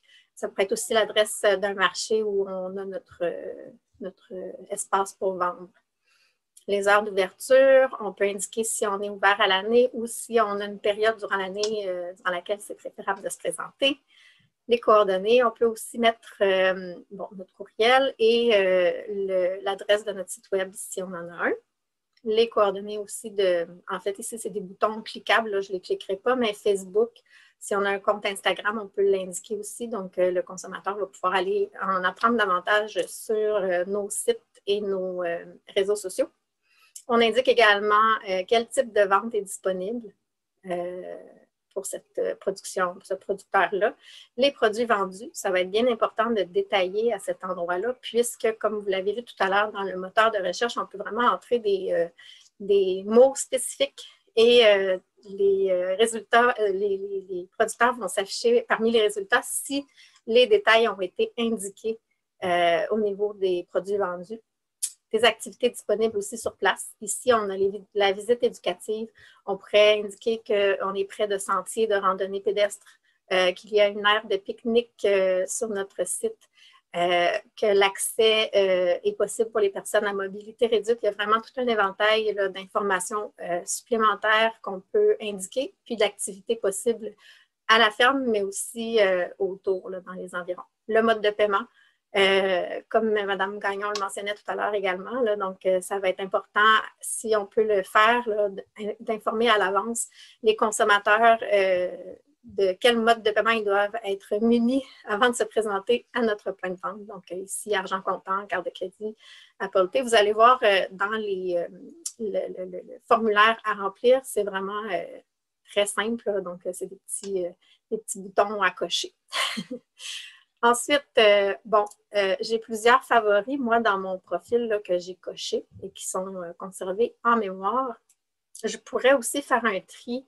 Je ne vous l'ai pas montré tout à l'heure, mais il y a des catégories. Là, si j'en sélectionne une qui est, par exemple, les produits de l'érable, bien, seulement les producteurs associés à cette production-là vont ressortir dans les résultats. Même chose pour les fruits et légumes. Là, j'en ai 2 de cochés, en fait. Si je coche céréales et grains seulement, là, je n'ai pas de producteur dans mes favoris qui offre ces produits-là. Donc, c'est pour vous donner une idée là, de la façon d'appliquer les filtres. Ça serait la même chose là, du côté de la carte comme telle. Donc, on pourrait appliquer un filtre fruits et légumes, par exemple, et puis toujours avec la recherche du mot Island, et, il me sort 2 résultats en ce moment. Donc, on voit là, que ce sont des producteurs qui vendent aussi des viandes et poissons ou encore des œufs. Donc, voilà pourquoi ils sortent dans les résultats. Par rapport à nos favoris, en ce moment, on peut établir un circuit. Donc, ça va être le seul qui est disponible présentement. Donc, le circuit est créé à partir de tous mes favoris. À partir de ma position actuelle jusqu'à un premier point, je vois le temps, la durée de mon trajet et entre chaque point subséquent également. Et puis, je pourrais décider d'enlever certains points, là, ceux qui sont les plus loin, comme la halte des pèlerins. Si je ne veux pas l'avoir, mon trajet va être légèrement modifié. Là. Puis au fur et à mesure que j'en enlève, on raccourcit le trajet. Donc voilà, ça c'est un exemple de circuit. Ensuite, si on fait le tour des différents onglets dans l'application, ici on a l'onglet à propos, donc ça vous raconte un peu ce que Geneviève vous racontait tout à l'heure, le début du mouvement Mangeons local, d'où on est parti, quels sont nos objectifs avec le mouvement, comment on peut partager la campagne là, dans nos réseaux à nous. Plusieurs autres ressources locales sont listées également par région, par spécialité, par catégorie de produits. Donc voilà, ici c'était à propos. Les partenaires, je passe rapidement. La boutique en ligne, comme Geneviève le mentionnait tout à l'heure également, on a des produits aux couleurs du mouvement Mangeons local. Il y a également des affichettes que les producteurs peuvent se procurer. Ce sont de petites affichettes à mettre là, sur les comptoirs ou sur les kiosques et qui permettent d'informer les consommateurs là, en ce moment sur les mesures sanitaires en vigueur. Donc, on peut en ajouter au panier et la quantité désirée. Également de l'affichage qui est disponible, toujours dans le but de porter fièrement les couleurs du mouvement. Le blog, qui était mentionné tout à l'heure également, avec en vedette, dans le haut de la page, différents articles qui nous ont été fournis par nos partenaires. Donc, on a ici s'approvisionner directement à la ferme, joindre l'utile à l'agréable du MAPAC, un calendrier de disponibilité des fruits et légumes selon la saison. Et là, quand on arrive au début, c'est vraiment à nouveau là, les origines du mouvement. On en profite aussi à l'UPA pour mettre de l'avant certaines initiatives qui ont également un lien avec l'achat local. Donc, si je vais, par exemple, dans un article, vous allez voir là, la présentation, il y a différents hyperliens qui peuvent être mis. C'est vraiment comme dans tout bon blog, on peut partager sur les réseaux sociaux. Et puis, il y a moyen d'insérer des images aussi là, dans les articles. Il y a des liens à faire avec d'autres contenus similaires qui peuvent intéresser le lecteur. Donc, comme Geneviève le mentionnait, on ajoute un article par semaine en moyenne. Ça peut être plus à l'occasion si on a beaucoup à dire. Et ce qui est intéressant avec ça, c'est que encore là, ça maintient le lien avec le public, même durant la saison où on est moins porté à aller directement à la ferme pour s'approvisionner.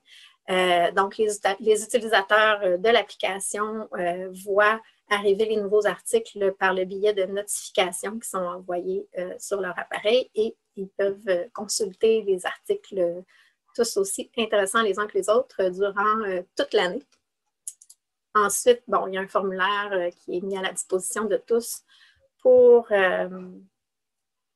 entrer en contact avec nous. Des fois, on reçoit des suggestions, des questions, ou s'il y avait un bug, mais ça, c'est pas arrivé depuis un certain temps. Mais il y a beaucoup de suggestions d'amélioration qui sont arrivées par là, puis la plupart du temps, ce sont de très bonnes suggestions, donc on les prend en compte, puis on développe l'application en conséquence. Et là, je crois que je repasse la parole à Geneviève, puisque on va aller faire un petit tour plus tard dans l'espace producteur, à moins que tu veuilles... Est-ce que tu peux poursuivre? Parce que dans le fond, ce que j'avais dans ma diapositive, tu vas pouvoir le présenter directement dans la fiche. Parfait. J'essaie de voir je m'excuse, là, je ne sais pas ce que vous voyez à mon écran, mais je veux voir mon... voilà, je suis rendue dans l'espace producteur. C'est parce que je ne voyais pas mes onglets dans le haut de l'écran, pardon. Donc, l'espace producteur, là, on y accède par le dernier onglet qui était à l'écran. Et puis, vous avez le choix, dans le fond, pour vous y connecter. En réalité, vous avez peut-être déjà reçu un lien vous permettant d'accéder au formulaire pré-rempli. Quand on a lancé l'application, à ce moment-là, vous avez peut-être déjà un compte dans l'application Bonjour Local. Donc, vous pouvez, avec votre courriel utilisé habituellement là, pour échanger avec votre fédération, entrer votre courriel, votre numéro de membre UPA, puis ça va vous permettre de vous connecter à l'espace producteur. Et si vous n'avez pas de compte, bien, vous pouvez cliquer sur le lien pour vous créer un compte. À ce moment-là, il va falloir entrer le nom de votre ferme, ajouter le courriel que vous utilisez couramment là, pour les échanges avec votre fédération, puis ensuite entrer 2 fois votre numéro de membre UPA. Et ensuite, bien, ça va vous permettre de créer votre compte. Et pour les besoins de la présentation de ce soir,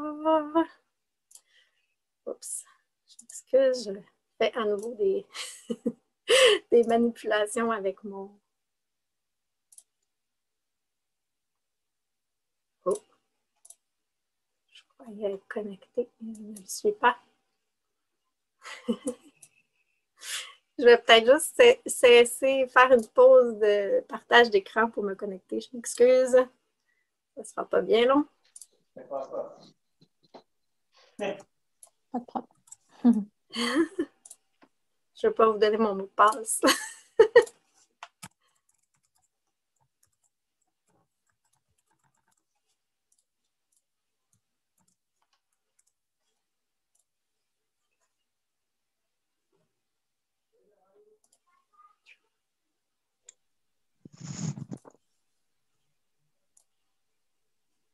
On voit encore ton écran, je pense. Et on voit encore mon mot de passe. Non, on ne le voit pas. Non? OK. On voit communiquer avec nous. Je peux arrêter le partage d'écran. Je vais l'arrêter. Pourtant. Voilà. OK. Bon, je vais recommencer parce que je viens d'accéder au formulaire. Puis de mon côté, c'est ce que je voulais. C'est ce que j'avais dit à Zoom de partager. Bon. Alors, nous y voici. C'est la première étape là, pour remplir le formulaire. C'est bien simple. Donc, vous voyez, ici, mon nom était déjà indiqué. Ça va être le cas pour des membres là, à qui on aurait envoyé initialement un formulaire à compléter. En fait, probablement la plupart des membres, des producteurs là, qui ont un point de vente direct, on avait reçu initialement l'information de notre côté, puis les formulaires avaient été pré-remplis. Donc, puis pour les autres, ben, vous allez voir exactement la même chose. Alors, vous entrez ici le nom de votre ferme, ensuite le numéro de membre UPA, l'adresse de votre point de vente principal. Donc, c'est comme on le mentionnait tout à l'heure, comme je le disais, c'est important de marquer le point de vente réel et non l'adresse de votre ferme si vous ne vendez pas à la ferme, mais à un autre endroit, parce que c'est cette adresse-là qui est inscrite là qui va générer le pointeur sur la carte. Et c'est à ce pointeur-là qu'on se fie lorsqu'on est consommateur pour se rendre à la ferme. Donc, ici, je vais mettre l'adresse de l'Union des producteurs agricoles à Longueuil. Il y a des fois des suggestions d'adresses qui vont apparaître et je vous dirais à ce moment-là de les sélectionner. De sélectionner la bonne suggestion parce que ça va nous aider de notre côté à avoir le bon point sur la carte également. Ah, ça, c'est une chose que je n'ai pas mentionnée quand on voyait la fiche de producteur tout à l'heure dans l'application. J'ai omis de dire que vous pouviez aussi ajouter un lien vidéo. Donc, un lien YouTube pourrait être ajouté si vous avez une vidéo promotionnelle de votre ferme. À nouveau, c'est un bon élément là, pour renforcer le lien avec le consommateur, rendre une expérience enrichissante au niveau humain et donc c'est ça. Donc, permettre aux consommateurs d'en apprendre davantage sur l'entreprise familiale. Donc, ça peut être intéressant. Un lien, des photos, c'est ici qu'on va aller les téléverser. Donc, on clique sur l'icône. On dirait qu'il ne veut pas mon ordi. Peut-être qu'il y a trop dans Zoom, ça ne marche pas. Ah oui, voilà. On peut aller après parcourir notre appareil pour sélectionner les photos qu'on souhaite afficher. Il y a un maximum de 3 photos qu'on peut téléverser et un maximum également de 2 MB en tout. Donc, ça prend des photos qui ne sont pas de format original, mais on peut quand même se permettre d'avoir des bonnes qualités. Ensuite de ça, on doit en fait cocher ici la case qui indique qu'on est consentant là, à ce que les photos soient diffusées, à la fois dans l'application, mais on pourrait aussi éventuellement à l'UPR les utiliser pour différentes campagnes promotionnelles. Donc, on espère que les producteurs qui vont ajouter des photos dans leur fiche cocheront cette petite case. Je pense que si elle n'est pas cochée, en fait, les photos ne s'afficheront pas. On indique donc les coordonnées, comme on le mentionnait tout à l'heure, c'est important de le faire. Une chose qui est importante aussi, quand on ajoute une adresse web, c'est de mettre le https://www et l'adresse ensuite, parce que c'est de cette façon-là que le système va reconnaître que c'est une adresse web. Si vous avez une page Facebook, vous pouvez ajouter l'hyperlien vers celle-ci. Même chose pour la page Instagram. Un bon truc, ça serait d'ouvrir dans un autre onglet une page, votre compte Facebook, puis faire juste un copier-coller de l'adresse que vous voyez dans votre navigateur et de coller ça ici dans le champ indiqué pour éviter les erreurs. Les heures d'ouverture maintenant. Donc, on peut indiquer de quelle date à quelle date, comme on le mentionnait tout à l'heure, si vous n'êtes pas ouvert à l'année. Et ensuite, les jours de la semaine et de quelle heure à chaque jour, on peut aussi indiquer ça. C'était une bonne suggestion de la part de Mme Gagnon de limiter, de restreindre ces heures-là, en fait, pour éviter les mauvaises surprises aux consommateurs. Donc, ici, on a cette option-là de mettre l'horaire, mais ce n'est pas obligatoire. Si vous indiquez que vous êtes ouvert à l'année, on va voir ouvert à l'année et il y a moyen de marquer ailleurs dans le formulaire qu'on doit appeler avant de se présenter au point de vente.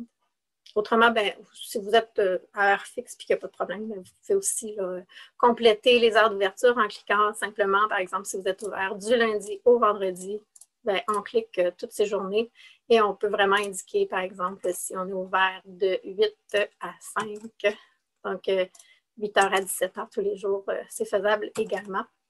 Et c'est pas compliqué. Prochaine étape. Un petit délai. C'est peut-être parce que tu n'as pas mis des heures d'ouverture partout. Si tu décoches mercredi, jeudi, vendredi, je pense que ça va être correct. Ah, t'as raison. J'espère qu'on n'est pas mal pris, là. On va essayer de tout décocher. Le formulaire nous joue des tours. C'est bizarre. Non, mais je pense que tu as raison, Geneviève.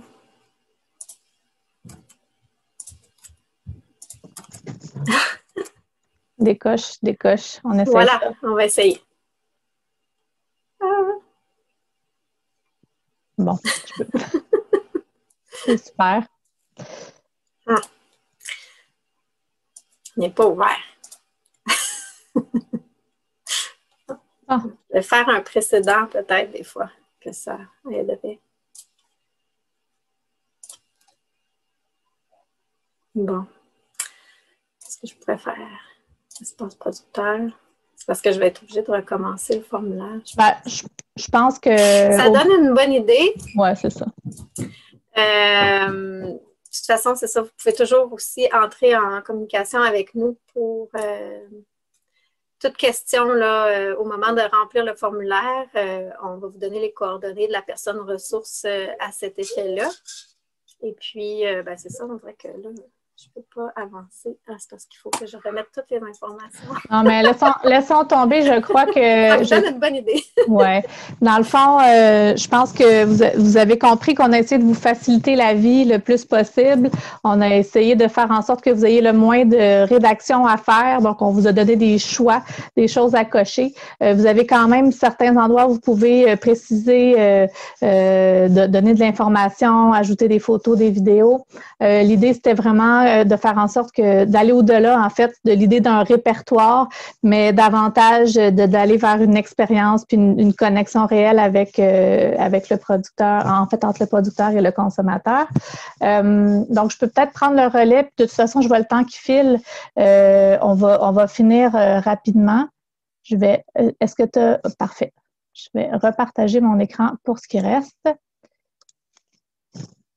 Donc, dans la présentation que vous allez recevoir, on vous a mis quelques petits trucs pour vous aider à remplir le formulaire. Des petites choses à ne pas oublier. Il y en a plusieurs que Madhura a déjà mentionnées.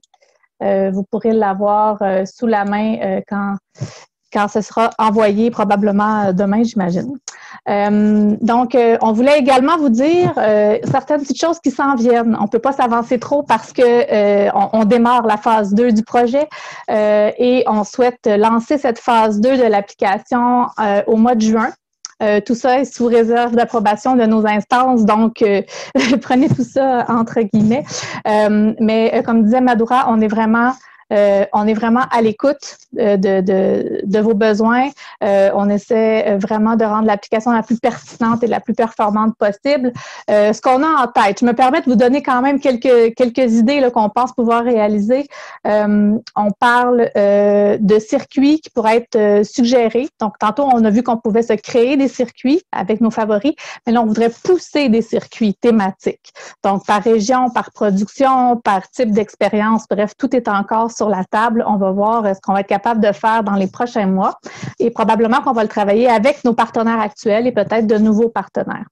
On a aussi eu des demandes de la part de producteurs qui disaient « Moi, je ne fais pas de vente directe à la ferme, je fais de la livraison seulement. Comment je peux être présent sur une application qui est géolocalisée? » On ne vous a pas oublié, on travaille là-dessus. On va trouver une façon de vous offrir une place cette année dans l'application. Donc, je ne peux pas encore vous dire exactement comment, mais ça va venir.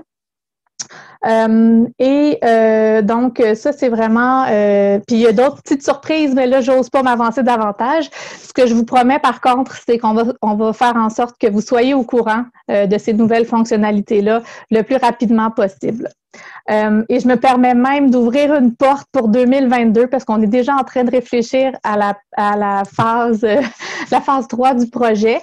Quand on a parlé d'une application, en fait, on a plusieurs personnes qui nous ont dit « Est-ce que ce sera transactionnel un jour? » Puis je pense que ça peut peut-être, puisqu'on a parlé de boutique en ligne tantôt avec Mme Gagnon, je me permets d'ouvrir cette petite porte-là. Sachez que présentement, on est en réflexion et même en exploration avec des différents partenaires du milieu qui ont déjà des applications ou des sites web transactionnels et qui pourraient peut-être devenir des partenaires.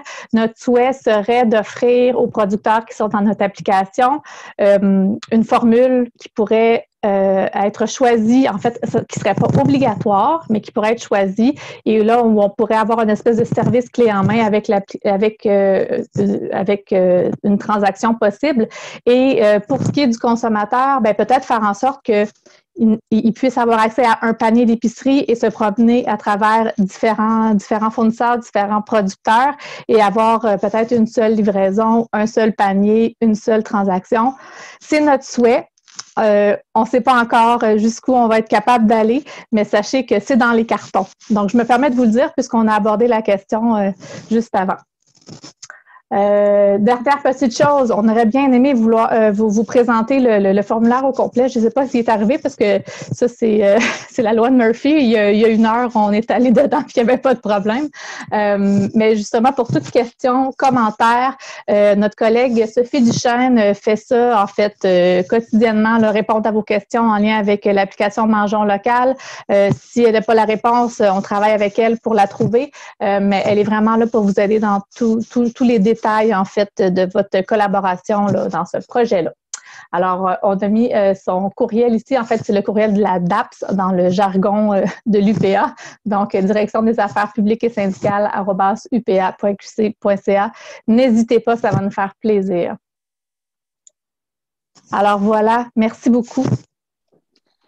Parfait. Merci beaucoup, mesdames. C'était vraiment super intéressant. Merci pour la présentation sur l'outil. Vraiment, je pense que c'est une super technologie que nos producteurs vont pouvoir utiliser. Là. Merci beaucoup. Merci aussi à Véronique pour la première présentation. Donc, on serait rendu à la période de questions. On a eu plusieurs questions qui sont arrivées tout au long. On en a gardé une dizaine. Là. Donc, mais par exemple, assurez-vous qu'on va revoir les questions pour s'assurer que tout a été bien répondu. Là, puis au besoin, on fera peut-être un petit document, questions-réponses, qu'on vous transmettra par la suite. Mais étant donné que le temps avance, là, comme on dit tantôt, là, on va prendre seulement une dizaine de questions. Là. Donc, Cyrine, si tu veux, tu peux y aller. OK, très bien. Fait que les questions sont arrivées dans l'ordre de la présentation. Fait que ça va d'abord être les questions pour Madame Gagnon, puis ensuite on ira pour Mesdames Boutet et Wendy. Fait que la première question qui nous est venue, c'était une question un peu pour savoir pourquoi la provenance de la viande, elle n'apparaît pas, comme on peut voir pour les légumes. Écoute, dans l'affichage, je ne pourrais pas vraiment me prononcer, là, puis peut-être que les gens de l'UPA qui sont plus avec la fédération, tout ça, là, pour savoir comment ça fonctionne avec la répartition de la viande par après, puis les normes d'affichage exactement, puis Bœuf Canada. On a du Bœuf Québec présentement qu'on voit à l'épicerie, mais tout le processus pour identifier la viande, c'est sûr que je dirais que c'est problématique ou en tout cas c'est un enjeu pas facile à avoir. Là. Je ne suis pas la meilleure personne pour vous répondre à ça spécialement. Je ne sais pas si d'autres peuvent ajouter sur cette question-là parce que c'est pas les normes d'affichage et d'étiquetage. Merci, Mme Gagnon. C'est Nathalie Côté qui parle. On pourra avoir un peu plus de détails plus tard, mais effectivement, une des difficultés, c'est de s'assurer que la traçabilité est bien jusqu'au comptoir et que nos amis, les transformateurs, les distributeurs et les détaillants acceptent que tout ça se fasse. Quand ils reçoivent des morceaux qui redécoupent, qui réemballent, ça devient très compliqué pour eux autres de faire le suivi. Dans les légumes, c'est pas tout à fait la même affaire. Ils peuvent recevoir des caisses de poivrons verts qui viennent des fermes. C'est seulement la caisse qu'ils vont mettre dans une famille avec il y a une difficulté comme ça. Quand on voit avec un emballage spécifique, comme l'exemple de Bœuf Québec, ils arrivent tels quels à l'épicerie. Alors, il y a évidemment une petite difficulté supplémentaire quand on parle de produits de ce style-là qu'il faut transformer. Là. Mais s'ils découpent une bouchée, il faut que le boucher à l'épicerie découpe le morceau qui vient de telle place, parce qu'il faut qu'il y ait des étiquettes. C'est plus difficile. Parfait. Merci Nathalie pour la précision.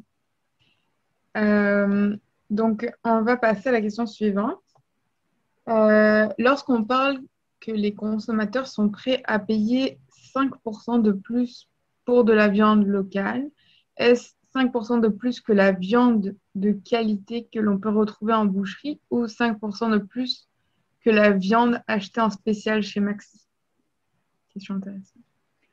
Je dirais que c'est pas celle achetée en spécial chez Maxi, mais est-ce que c'est de la viande fine de spécialité de boucherie? Écoutez, c'est des tendances, puis c'est des sondages, puis c'est des corrélations que les analystes font avec Les intentions d'achat des consommateurs, quand on répond à un sondage, puis on dit « Ah oui, je veux acheter local, puis je suis prêt à payer plus cher, puis que finalement, dans la vente, qu'est-ce qui se passe vraiment quand on décide d'acheter, c'est quoi les motifs, que le prix revient, bien, c'est là la sensibilité. Puis, tu sais, ça peut être 5, 10, moi, je vous dirais, c'est plus ce que je veux faire sortir par cette statistique-là, c'est plus que vous vendez vous-même un produit que vous allez devoir mettre en valeur, que vous allez devoir parfois convaincre un petit peu le consommateur par rapport au prix, puis expliquer votre méthode, expliquer les coûts, expliquer la distance, l'abattoir ou en tout cas des choses comme ça qui vont faire varier le coût, puis que vous n'êtes pas dans de la quantité de masse là, comme les gros acheteurs qui vont acheter, puis que ça se fait abattre ensuite en Ontario, mais tu sais, tout est fait en gros. Donc, c'est sûr qu'il y a un amortissement qui se fait dans ça. Donc, tu sais, c'est vraiment de la sensibilisation aux consommateurs qu'il faut faire parce que quand il dit qu'il est prêt à payer plus cher pour des produits québécois, ben, tu sais, c'est pas tant que ça. C'est plus un peu ce message-là que je veux que vous reteniez, plus qu'un chiffre, dire, ben là, si je vends 20 ou 30 de plus, ça ne me donne rien. Puis, tu sais, c'est pas ça, là. C'est vraiment plus par rapport à la sensibilité que le consommateur a pour le prix et pour un aliment comme la viande. Il est un petit peu plus sensible, ou il est moins habitué peut-être, je dirais, de l'acheter directement du producteur que des fruits et légumes. Tu sais, fait que c'est peut-être ça qui explique un petit peu là, la sensibilité. OK. Merci beaucoup pour cette explication très détaillée. Ensuite, on parle plutôt des coûts à ce niveau-là. En termes de marketing, est-ce que vous seriez capable d'évaluer les coûts du marketing rapportés à la livre de viande vendue? Souvent, c'est pas, en tout cas dans le marketing, c'est pas en livres vendus. Souvent, ça va être par rapport au chiffre d'affaires fait qu'on doit investir dans le marketing. Bon, les chiffres exacts, c'est 5 à 10 mais ça peut tourner autour de ça, là, de penser à une stratégie marketing par rapport à son chiffre d'affaires. Je ne peux pas le convertir en livres vendus parce que ça va dépendre de vos coûts de production, de la quantité que vous avez. Ce n'est pas une donnée qu'on a. Mais comme je vous dis, en général, par chiffre d'affaires, c'est plus un pourcentage qu'on doit se réserver pour le marketing ou pour la publicité ou pour investir un petit peu là, dans des photos, le site web ou des choses comme ça. Là. OK. Merci beaucoup. Maintenant, on va parler plutôt du programme proximité. Est-ce qu'il permettrait de rembourser en fait le salaire d'une personne à l'interne? Non, dans l'individuel, le programme proximité va payer vraiment pour de la conception d'outils promotionnels ou de sites web. Donc, il faut que ça se passe par des firmes ou des contrats qu'on peut donner à des gens qui vont prendre des photos, par exemple, des choses comme ça. Mais si, exemple, votre fille ou vous avez quelqu'un dans votre famille qui est bon en graphisme, puis des choses comme ça, ben si elle n'a pas sa compagnie à elle, on ne pourra pas la payer. Là. Le salaire des employés et des producteurs ne sont pas admissibles là, dans les programmes. OK. Merci. Ensuite, c'est une question qui regarde plutôt la boutique en ligne.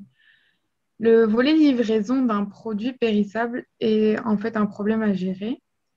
Et donc, le prix relié au poids est considérable. Est-ce qu'on doit se diriger donc vers cette voie-ci? Ben, c'est pour ça que je parlais un petit peu de points de dépôt, souvent de points de chute. Que même des fois, il y en a qui vont servir du marché public comme point de chute. Les gens vont faire les réservations, puis ils vont pouvoir passer, prendre la commande déjà préparée au marché public. où on a des ententes avec certaines épiceries locales qui ont une philosophie, des valeurs là, locales qui vont vouloir accepter que être un point de dépôt ou qui ont des entrepôts qui ont une chambre froide là, prête à faire ça. Mais effectivement, le prix tu sais, c'est pas, c'est quand même quelque chose à considérer et à évaluer. La livraison pour de la viande puis un poids. Souvent, ce qu'on voit aussi quand on commande en tout cas, moi, personnellement, quand je fais des commandes, il y a un maximum, tu sais, donc il va y avoir une surcharge lorsque ça dépasse un certain nombre de kilos. Donc, c'est gratuit de tel à tel montant ou de tel poids à tel poids, mais si on dépasse le poids, il y a une surcharge, puis la clientèle est prête à comprendre ça. Ça, c'est un des facteurs, mais l'autre facteur, c'est vraiment la conservation du produit congelé ou du produit frais dans toutes les saisons. Ça, c'est des grosses inquiétudes que le client a. Donc, parce que j'ai fait une présentation qui est disponible là, sur YouTube du MAPAC, juste sur les bonnes pratiques de vente en ligne, puis sécuriser le client sur les méthodes de livraison, c'est vraiment important. Donc, est-ce qu'on doit choisir cette optique-là ou pas? Je pense qu'avant de dire oui ou non, il y a quand même beaucoup de choses à regarder qui incluent la livraison avant de dire que oui ou non. Puis, les gens vont souvent la faire eux-mêmes dans un camion, justement. Là, fait que ça peut dépendre de la distance, ça peut dépendre, souvent, on va acheter d'un producteur, mais il va offrir la livraison juste dans un certain rayon, parce que c'est ça, je veux dire, c'est pas possible sinon. Puis, c'est pas nécessairement le but de l'entreprise non plus là, de fournir à la grandeur du Québec. Fait que, c'est toutes ces considérations-là qu'il faut penser avant de se lancer dans la boutique en ligne transactionnelle. Parfait. Merci encore une fois pour cette réponse très détaillée. Il me semble comprendre qu'on a fait un peu le tour des questions qui concernaient votre présentation. Donc, je vous remercie infiniment d'avoir pris le temps d'y répondre. Et maintenant, on va se diriger donc, vers Mesdames Bouta et Boulini pour les questions. Donc, la première question qui vient, c'est à propos de la traçabilité. Comment vous assurez-vous que les transformateurs sont réellement locaux? Est-ce qu'il y a grâce à la certification Aliments du Québec, avec d'autres choses? En fait, les producteurs qui ont été ajoutés à l'application sont des transformateurs qui ont été ajoutés à l'application sont des transformateurs membres du Conseil des transformateurs alimentaires du Québec.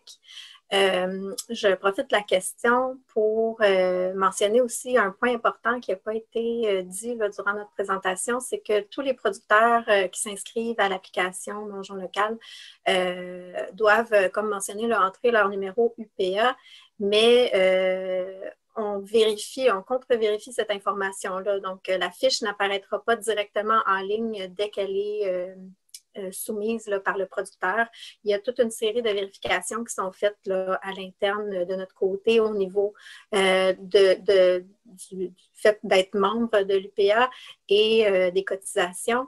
Et puis, pour ce qui est des fiches ensuite là, des producteurs, dans celle-là, on affiche aussi l'appartenance. Donc, si un producteur est adhérent à Aliments du Québec, on a un partenariat avec Aliments du Québec qui fait en sorte qu'on a toute la liste des adhérents et on a pu faire par un croisement là, de nos bases de données l'ajout de badge. Donc, dans la fiche d'un producteur adhérent à Aliments du Québec, on va le voir par un badge Aliments du Québec.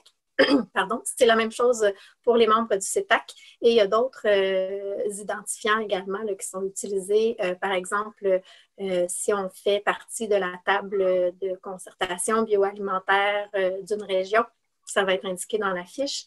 Et ça sera la même chose également si on est un producteur certifié bio ou si on est membre du réseau des fermiers de famille, toute cette information-là, elle est incluse dans la fiche et c'est vérifié par nos équipes et par nos partenaires, là. Donc, on s'assure vraiment que l'information, elle est valide et on le fait régulièrement, là. Donc, si l'information change au fil du temps, ça va être corrigé également dans les fiches.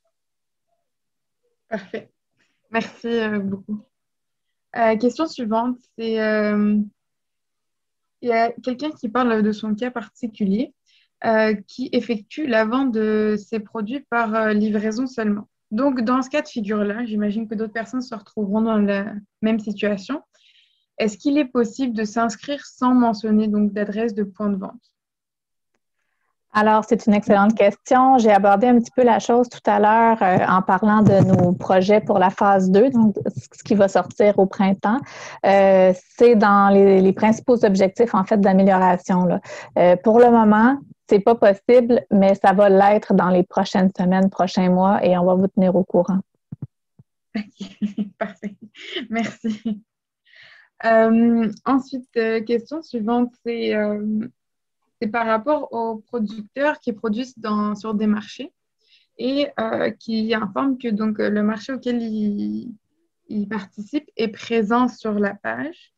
Et donc, est-ce qu'eux-mêmes pourraient aller sur cette page et ajouter directement des photos et des informations du produit?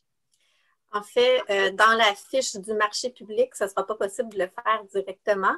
Ça, c'est les marchés, dans le fond, se retrouvent dans l'application par l'intermédiaire d'un partenariat qu'on a avec l'Association des marchés publics du Québec. Et donc, l'idéal, ce serait de passer directement par l'association ou encore par le marché qui passera ensuite par son association. Par contre, vous pouvez vous créer votre fiche et indiquer dans la fiche que votre adresse, dans le fond, de point de vente, c'est le marché. Et à ce moment-là, si le marché a un site web, vous pouvez aussi mettre dans le lien, dans l'espace qui est prévu pour ça, le lien vers le site web du marché. Même chose pour la page Facebook. Si vous n'avez pas de page Facebook à vous pourriez le faire avec la page du marché. Mais bon, on vous encourage quand même à ajouter des informations personnalisées sur votre ferme. Donc, même si les consommateurs ne peuvent pas se présenter directement à la ferme, c'est toujours bien de raconter ce que vous faites, de donner des images, de montrer justement, comme on le mentionnait plus tôt, des photos d'animaux heureux, des photos de votre ferme familiale, etc. Donc, voilà, j'espère que ça répond à la question. Oui, je pense que c'est très bien, merci. Finalement, une dernière question. C'est par rapport aux heures d'ouverture. Vous montriez là qu'on pouvait les changer, etc. La question vient, c'est si en cours de route, ça change. C'est-tu facile de changer les horaires? Oui, vous pouvez accéder à votre fiche en tout temps, pardon, Geneviève, je n'avais pas vu. Donc, toujours avec les mêmes informations de connexion, là, votre courriel et votre numéro de membre UPA. Vous allez pouvoir accéder à votre fiche et modifier vos heures d'ouverture à votre guise. Malheureusement, cette fois-ci, de notre côté, ça n'a pas fonctionné comme on le voulait. Mais en principe, tout est modifiable en fait dans la fiche. Vous pouvez retourner quand vous voulez, puis ajouter des informations. Si vous venez de réaliser une vidéo promotionnelle, vous pouvez aller ajouter le lien, changer, enlever des produits si vous arrêtez d'offrir ces produits-là, en ajouter à l'inverse. Donc, vraiment, c'est malléable à votre goût. Et je vois la prochaine question, là, la clientèle peut effectivement donner son avis dans une section commentaires dans l'application. Et ensuite, ça va être affiché dans la fiche du producteur. Parfait. Merci d'avoir répondu aux deux questions. Parfait. Si je peux peut-être ajouter quelque chose, parce que je sais que j'avais vu d'autres questions par rapport, entre autres, au prix, combien ça coûte, mettons, faire un site web ou un site transactionnel. Puis si on a des firmes, je ne peux pas vous donner le nom de firme, mais quand vous voulez faire un site web, faites faire des soumissions, plus qu'une, parce que ça peut vraiment varier les prix. Puis, le prix va varier aussi beaucoup en fonction de ce que vous avez besoin, c'est-à-dire, vous avez, exemple, déjà un site web, mais il n'est vraiment plus à jour, puis les fonctionnalités aujourd'hui pour qu'on puisse trouver votre site web ou pouvoir intégrer des images, des vidéos, faire des liens avec les réseaux sociaux, ça demande quand même des outils des fois un petit peu plus précis ou une certaine aide là, technique à ce niveau-là. Donc, des fois, ça peut être ça là, qui fait que les coûts sont variables selon vos besoins. Mais nous, dans le programme Proximité, on voit vraiment plusieurs prix différents pour normalement un même livrable. Donc, ça vaut la peine de magasiner. Là. Puis, quand on parle de boutique en ligne, faites attention. Vous n'avez peut-être pas besoin de la hyper grosse boutique en ligne. Essayez d'analyser. Faites-vous conseiller. Quand je vous disais qu'il y a AgriConseil, il y a des gens dans ça qui vont pouvoir vous aider à évaluer si vous avez besoin ou pas d'une boutique en ligne. Si Mangeons Local le fait, c'est une super opportunité pour démarrer qui ne coûtera pas cher. Il y a vraiment des façons de faire. Puis, pour des photos aussi, j'avais vu une question dans ça. Pour des photos gratuites, si vous voulez en chercher, vous mettez photos libres de droit dans les moteurs de recherche, puis vous allez tomber là, sur Pixabay, Pixel, des choses comme ça pour trouver des photos, puis vous allez pouvoir mettre bœuf ou nourriture, quelque chose comme ça. Puis les photos, même si ce n'est pas votre entreprise, pour démarrer, ça peut quand même faire. Là.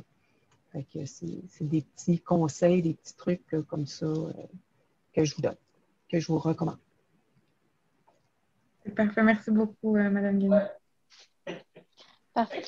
C'est ça qui conclut notre soirée. Là. Vraiment, merci beaucoup, mesdames, là, Madame Gagnon, Madame Bouteille, Madame Bouligny, Madame Alamdaoui ici et Madame Côté pour ce soir, pour ce webinaire. Je pense que ça a été vraiment une super belle soirée. On a appris vraiment beaucoup de choses. Donc, je sais que Madame Nathalie Côté a peut-être quelque chose à ajouter avant qu'on se quitte là, par rapport à un petit sondage. Là. Alors oui, alors quand vous avez participé au webinaire, vous allez recevoir un petit sondage. C'est tout simplement 3 questions là, sur votre appréciation et des besoins futurs qui seront à la fin de la semaine. Parfait. Puis je vais juste vous rappeler que demain, le lien sera disponible sur la chaîne YouTube des producteurs de bovins ainsi que les documents là, vous seront transmis là, par courriel. Si vous avez des questions, quoi que ce soit, n'hésitez pas à me les transmettre, puis je pourrai vous les relayer aux bonnes personnes. Donc, encore une fois, merci et bonne soirée à tout le monde.